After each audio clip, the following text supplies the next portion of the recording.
제가 국민학교 시절에 한 친구가 저는 생각이 납니다. 굉장히 친하게 지냈던 친구인데요.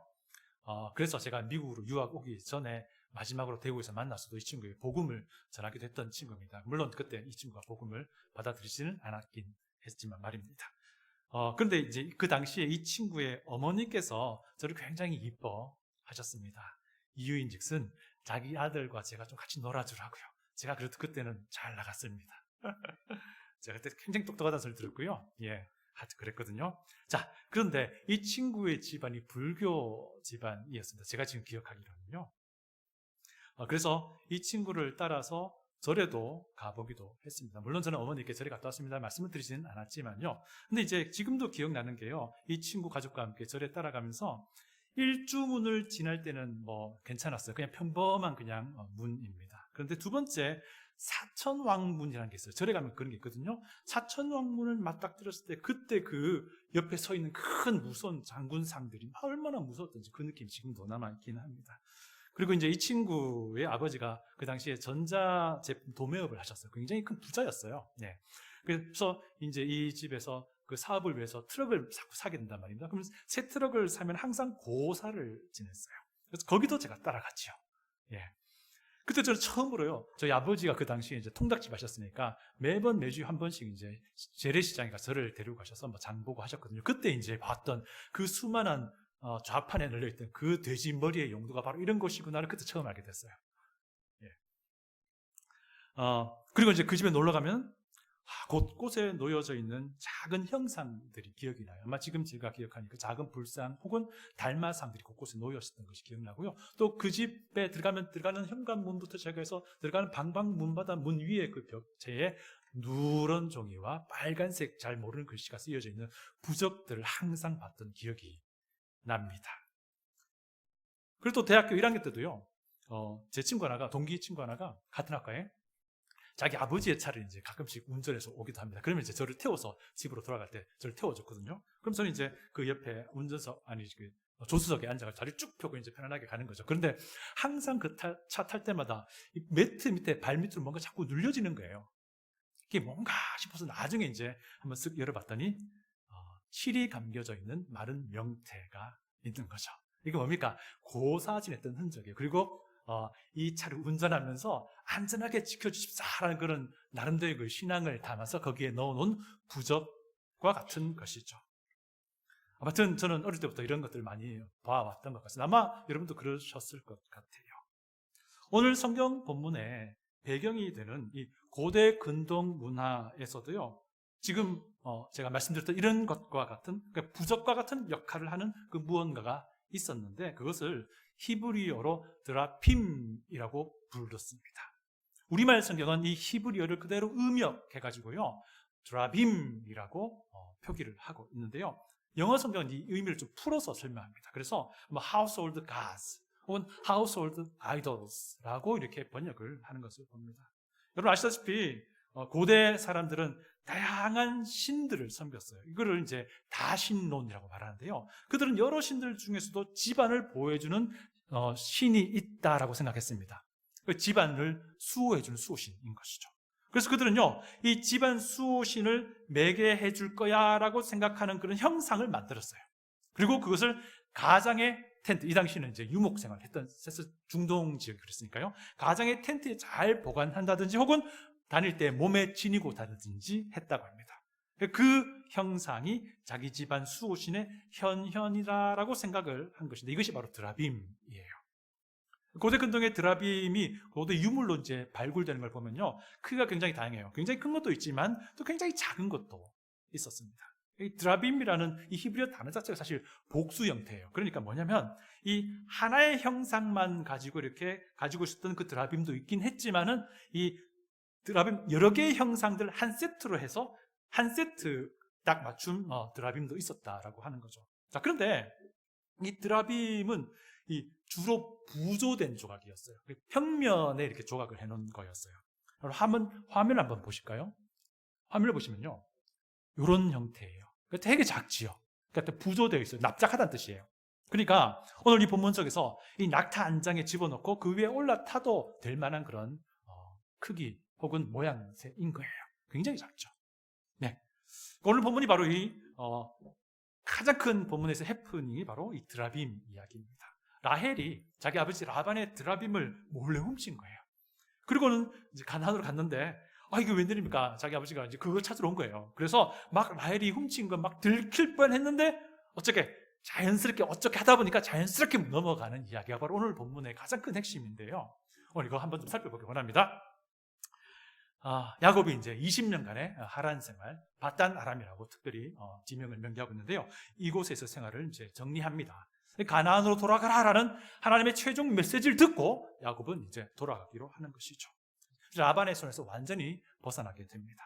물론 두 아내들도 그간 받았던 서러움과 그간 받았던 그런 미움을 기억하고서 자기 남편 야곱의 말에 적극 동의하고 함께 길을 떠나게 됩니다. 그런데 이때에 라반의 집안에서 양털 깎는 시기였습니다. 이 양털 깎는다는 것은 그 집안의 가장 큰 행사 중에 하나입니다. 양떼의 규모에 따라 다르긴 하지만 며칠 걸리는 작업이었고요. 이때는 아예 축제와 같았습니다. 모든 사람이 기뻐하는 시간이고, 그리고 모든 집안의 남자들이 그 양털 깎는 데 다 동원되는 거예요. 그런데 본문을 보니까 야곱은 동원이 안 됩니다. 이게 무슨 말하는 것일까요? 야곱이 라반의 집안 사람으로 여겨지지 않았다는 뜻이에요.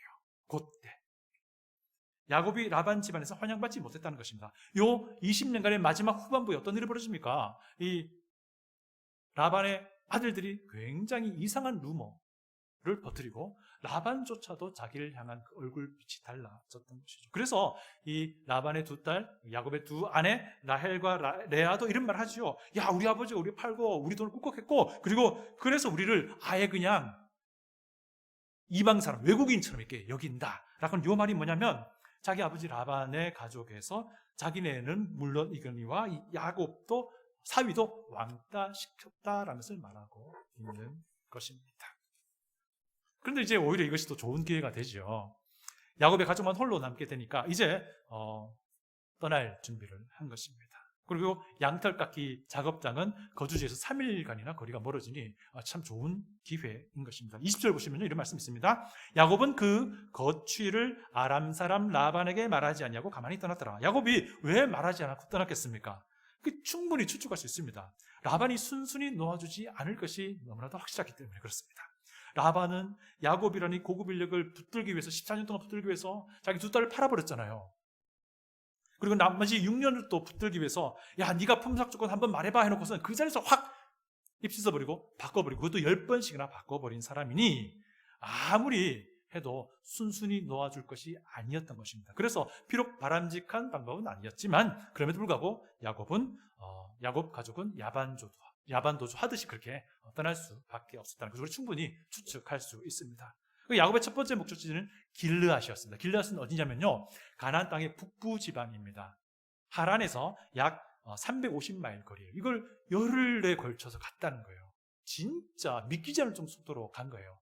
야곱 일행의 구성을 보십시오. 야곱 있지요, 야곱의 두 아내 그리고 두 시종 있죠. 그리고 또 야곱의 자녀들이 있지요. 그리고 야곱은 낙타만 타고 간 게 아니에요. 끌고 가는 양들이 있었다는 거예요. 근데 그들의 규모를 볼 때 이 정말 빡시게 간 거예요. 그런데 3일 뒤에 이 소식이 라반에게도 들리고 라반도 7일을 걸쳐서 추격해서 결국 만나게 됩니다. 라반이 야곱에게 따서 묻겠죠. 왜 날 속였냐? 왜 네가 날 속여가지고 내 외손주들에게 작별 인사도 못하게 하고 왜 두 딸에게 작별 인사도 못하게 하느냐? 야, 네가 나에게 말했더라면 내가 순순히, 아니 기쁘게 좋게 보내주지 않았겠느냐라고 말도 안 되는 소리를 하는 것이죠. 어쨌든 라반은 말도 안 되는 이유를 들어서 야곱에게 따지고 있긴 합니다. 더군다나 이번에는 라반은요, 야곱을 해칠 마음도 있었어요. 그렇지만 야곱의 하나님이 라반에게 그 전날 밤에 미리 말씀하셔서 야, 너 야곱에 대해서 가타부타하지 마, 야곱에 대해서 재판관처럼 굴지 마 라고 막아주셨습니다. 야곱은 내 소관이야, 네 소관 아니야 라고 분명하게 말씀해 주신 것이죠. 우리 다 같이 29절을 읽어봅니다. 다 같이 29절을 읽어봅니다. 너를 해할 만한 능력이 내 손에 있으나 너희 아버지의 하나님이 어젯밤에 내게 말씀하시기를 너는 삼가 야곱에게 선악간에 말하지 말라 하셨느니라. 여기에 라반이 너의 하나님이라고 말하지 않습니다. 야곱에게 너희 아버지의 하나님이라고 말합니다. 야곱에 대해서 감정이 안 좋은 거예요. 예. 그래서 야곱을 죽일 것까지도 생각했던 거예요. 그래서 하나님이 그 중간에 막아내신 것입니다. 여러분, 20년 전에 야곱이 처음으로 하나님을 대면했을 때, 그때 베델에서 뭐라고 하나님이 말씀하셨습니까? 내가 언약의 상속자가 된 너를 지키겠다. 내가 언약의 상속자가 된 너 야곱을 내가 함께 동행해 주겠다라고 하신 그 약속의 말씀을 지금 확실하게 이루고 계시다라는 것입니다. 여러분, 우리도 예수님을 구주로 믿는 하나님의 언약 백성, 하나님의 자녀입니다. 그래서요, 하나님은 과거에 야곱에게 하셨듯이 지금 우리에게 똑같이 하실 거예요. 우리가 위기에 처했을 때 하나님 분명히 우리와 동행하시고 그것을 이미 하나님이 차단하시고 막아주시고 또한 그 위기가 내 앞에 왔을 때 그것을 능히 이기게 하실 것입니다. 그런데 우리가 반드시 기억해야 할 것은요, 내가 잘나서 이 위기가 나를 비껴나갔다가 아닌 겁니다. 하나님께서 그 위기를 비껴나가게 하신 것이고, 내가 잘나서 이 위기를 정말 지혜롭게, 정말 잘 멋지게, 자연스럽게 통과했다가 아니고 하나님의 그 능력으로 하나님이 나로 하여금 이 앞에 닥친 위기를 모면케 하셨고 넘기게 하셨고 승리하게 하셨다라는 이 고백이 우리에게 있기를 원합니다. 이것이 진짜 겸손이요, 이것이 진짜 우리 하나님을 믿는 믿음인 것이죠. 이제 라반이 두 번째로 따져 묻습니다. 그런데 이번에는 야곱도 사실 할 말이 없는 상황입니다. 너가 내 신들을 훔쳐가지 않았냐? 라고 말하는 겁니다. 너희 일행 중에 분명히 있다라고 말하는 겁니다. 드라빔을 훔쳐갔다는 거죠. 자기 집안 수호신 말합니다. 자기 텐트를 보니까 수호신 드라빔이 없어진 거예요. 이 라반이 이 드라빔을 드라빔이라고 하지 않고요, 신이라고 얘기해요. 그 마음이 담겨 있는 거예요. 이 형상이 우리 집안을 지키는 수호신이라는 거예요.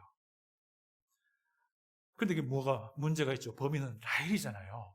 라헬이 출발한 그날 몰래 아버지의 텐트에서 그 드라빔을 훔쳐 나왔잖아요. 근데 또 문제는 야곱은 그건 모르고 있는 거예요. 그래서 야곱 입장에서는 너무 당당합니다. 그래요, 찾아보십시오. 그거 나오는 사람 죽게 될 겁니다. 큰일 났습니다. 라헬이 죽을 수밖에 없는 상황인 것이죠. 그래서 라반이 야곱의 장막도 뒤져보고 레아의 장막도 뒤져보고 두 시종의 장막도 뒤져보고 이제 라헬의 장막도 뒤져봅니다. 그런데 찾지 못해요. 왜냐하면 라헬이 이미 그 드라빔을 빼와가지고는 자기 낙타 안장 속에 집어넣고 그 위에 앉아 있는 겁니다. 그리고는 자기 아버지 라반이 자기 장막에서 빈손으로 나올 때에 이렇게 말합니다. 아버지, 제가 지금 생리 중이라서 일어나서 인사드리지 못하겠습니다 라고 말하죠. 그리고는 아버지는 그거 이해하고 넘어갑니다. 굉장히 자연스럽게 넘어갔습니다. 자연스럽게. 라헬이 왜 드라빔을 훔쳤을까요? 정말 많은 이야기가 있는데요. 아마 그 아버지에게 그동안 당한 서름들, 그동안 당한 그런 미움들에 대해서 한 방에 복수하고자 해서 아버지가 가장 귀하게 생각하는 그 드라빔을 훔친 게 아닌가라고 생각을 하는데요. 그 이유는 사실 그렇게 중요하지 않습니다. 진짜 중요한 건요, 이 일로 인해서 이 야곱의 집안에 굉장히 부정적인 영향이 끼쳤다는 것이 드러나는 사건이 나중에 발생해요. 이건 나중에 우리가 돌아보긴 하겠지만요, 지금은 간단하게 봅니다. 창세기 35장을 보시면요, 야곱 가족이 히위 족속에게 몰살당할 위기에 처합니다. 그때 야곱이 뭐라고 말합니까? 결단하고, 자, 우리 이제 베델로 가자라고 말합니다. 베델이 무엇입니까? 어디입니까? 야곱에게 있어서는 신앙의 고향이에요. 믿음의 고향이에요. 그죠? 예. 여러분들에게 생수교회가 신앙의 고향인 것처럼, 그죠? 예. 믿음의 고향, 그곳으로 가자라고 말합니다. 그리고 그곳을 떠나기 전에 야곱이 비장하게 말합니다. 야, 너네들 혹시 몰래 가지고 있는 그런 형상들, 신들 있으면 다 꺼내. 한 무더기 모아서 나무 밑에 묻어버립니다. 그리고 베델로 가는 장면이 나옵니다. 이게서 무엇을 말합니까? 창세기 전체 흐름상 이 라헬이 드라빔을 훔친 이후에 몇십 년 뒤에 일어난 일이에요. 요건 그렇게 멀지 않은 뒤에 일어난 일입니다. 이게 뭡니까? 이 상황이 결국 라헬이 몰래 드라빔을 훔쳐서 야곱 집안에 들여온 것과 그리 무관하지 않다는 것을 보여주는 사건인 거예요. 여러분, 라헬이 훔친 드라빔은 아까 보았지만 굉장히 작은 형태였다고 우리는 추측합니다. 낙타 안장석에 놓고 앉아도 전혀 부담이 없을 정도의 작은 것이었어요. 굉장히 작은 것. 그러나 그 작은 것이 나중에 야곱 집안 사람들에게 두루 퍼져서 한 무더기를 땅에 다 묻어야 할 정도가 되었다라는 사실입니다. 여러분, 우리에게 드라빔은 과연 무엇이냐 하는 것입니다. 우리에게 드라빔은요, 그저 이게 종교적인 형태만을 띄우는 것이 아니에요. 우리의 드라빔을, 우리의 우상을 종교적인 다른 종교적인 것들로만 생각하면 우리는 큰 오류를 범할 수 있습니다. 여러분, 구약에 일어나는 일들, 그리고 교회가 완성되어가는, 교회가 완전하게 자리 잡아가는 그 기간에 일어났던 모든 일들을 다 현대에도 그대로 일어나야 할 것으로 생각한다면 성경 해석의 오류가 벌어집니다. 바로 이것입니다. 여러분, 지금은 이방 다른 종교의 것들을 우리가 존중합니다. 이처럼 막 깔아뭉개고 그럴 필요가 없어요. 그러지 마십시오. 다만 그 영혼이 예수 그리스도를 구주로 믿도록 도와주는 거예요. 이것이 그들에게 복음으로 나아가는 것입니다. 자, 어쨌든 우리의 현대판 드라빔은 그렇다면 굉장히 많이 있을 수 있겠죠. 무엇입니까? 우리 삼위 하나님을 섬기는 것, 삼위 하나님을 믿는 것을 방해하는 모든 것들이 아마 현대판 드라빔이 될 것입니다. 그래서 우리 저마다 자기만의 드라빔이 분명히 있을 것이고요. 분명히 알 겁니다. 분명히요. 그리고 저마다의 드라빔 서로 또 다 다를 수 있지요. 우리가 정말 그리스도인이라면 내게 있는 드라빔이 무엇인지 분명히 안다는 거예요. 다시 본문으로 돌아옵니다. 라헬이 훔친 그 라반의 드라빔이 우리 본문에서 어떻게 다루어지고 있습니까? 이것이 사실 오늘 본문의 핵심 메시지입니다. 이걸 살펴보면요, 창세기를 읽는 독자들에게 그 당시 처음으로 창세기를 읽었던 출애굽 이스라엘 백성이나 지금 우리나 동일한 메시지가 전해지는 것을 우리가 알 수 있습니다. 뭐냐면요, 하나님이 아닌 거짓 것들을 섬기는, 하나님이 아닌 다른 것들을 섬기는 것이 얼마나 허망한 것인지를 보여주는 메시지가 이 안에 담겨 있습니다. 여러분, 생각해 보십시오. 좀 지저분하게 보이긴 하지만요, 엉덩이 밑에 깔려있는 드라빔을 상상해 보세요. 엉덩이 밑에 깔린 드라빔. 드라빔은요, 그 당시에 여호와 하나님을 신앙하지 믿지 않는 이들, 그 당시에 고대 근동의 다신론자들에게 있어서는 신의 현현이요 신의 매개체였습니다. 그들에겐 이것이 결국 신과 같은 존재로 여겨졌던 것이죠. 그런데 오늘 창세기 보면은 그들의 신이 엉덩이 밑에 깔려있는 모습을 보여주고 있다는 사실이에요. 이건요, 그 당시 고대 근동 사람들의 시각으로 볼 때에, 그리고 출애굽 이스라엘 백성들의 시각으로 볼 때에 매우 불경한 상황인 거예요. 매우 불경한 상황인 거예요. 그들 입장에서는. 반기를 어떻게 보십시오. 여러분, 그 당시 사람들이 지금 현대 우리처럼 매일매일 샤워했을까요? 아니요. 정말 지저분하고 역겨운 상황에 지금 방치되고 있는 모습을 지금 보여주고 있는 겁니다.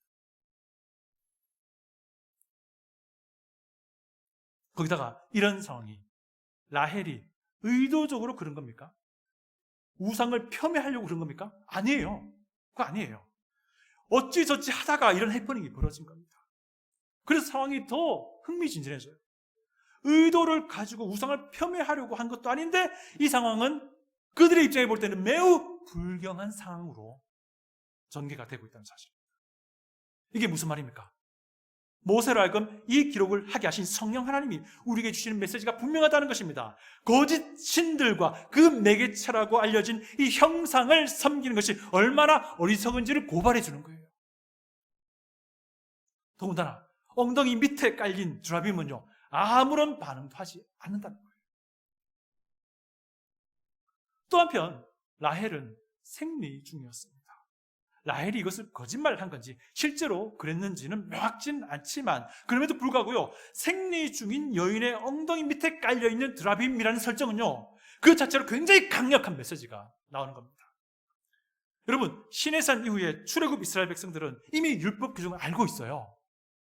제가 그 중에 한 부분을 소개해드립니다. 레위기 15장의 한 부분인데요, 어떤 여인이 유출을 하되 그의 몸에 그의 유출이 피이면 이래 동안 불결하니 그를 만지는 자마다 저녁까지 부정할 것이요, 그가 불결할 동안에는 그가 누웠던 자리도 다 부정하며 그가 앉았던 자리도 다 부정한 즉 23절 보시면요, 그의 침상 위에나 그가 앉은 자리 위에 있는 것을 만지는 모든 자도 저녁까지 부정할 것이며. 이게 무엇을 말합니까? 그러니까 생리중인 라헬의 엉덩이 밑에 깔려있는 드라빔은 부정한 드라빔이 된다는 그런 메시지가 그들에게 주어지는 거예요. 라헬의 엉덩이 밑에 깔려있는 신이 부정한 신이 되어버린다라는 그런 메시지인 거예요.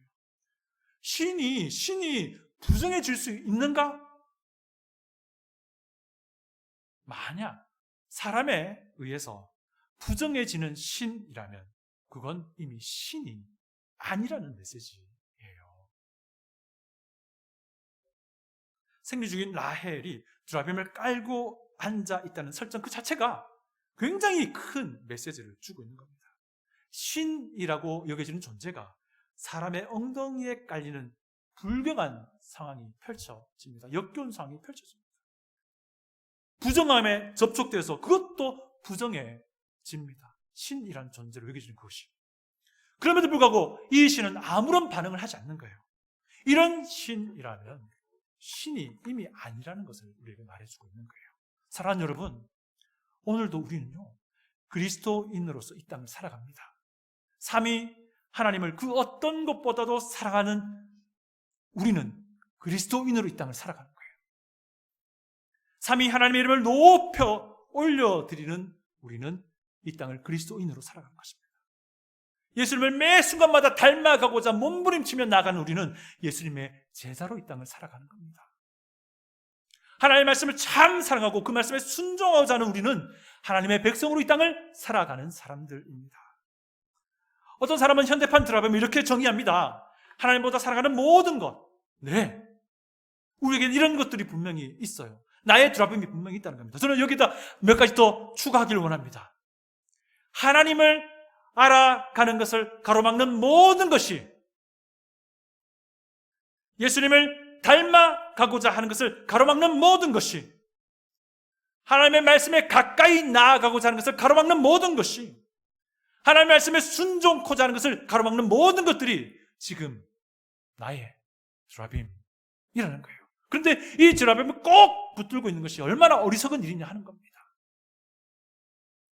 엉덩이 밑에 깔려도 사람에 의해서 부정해지는 그런 드라빔을 왜 꼭 붙들고 있으면서 우리는 하나님께 나아가기를 스스로 가로막고 있느냐, 이것입니다.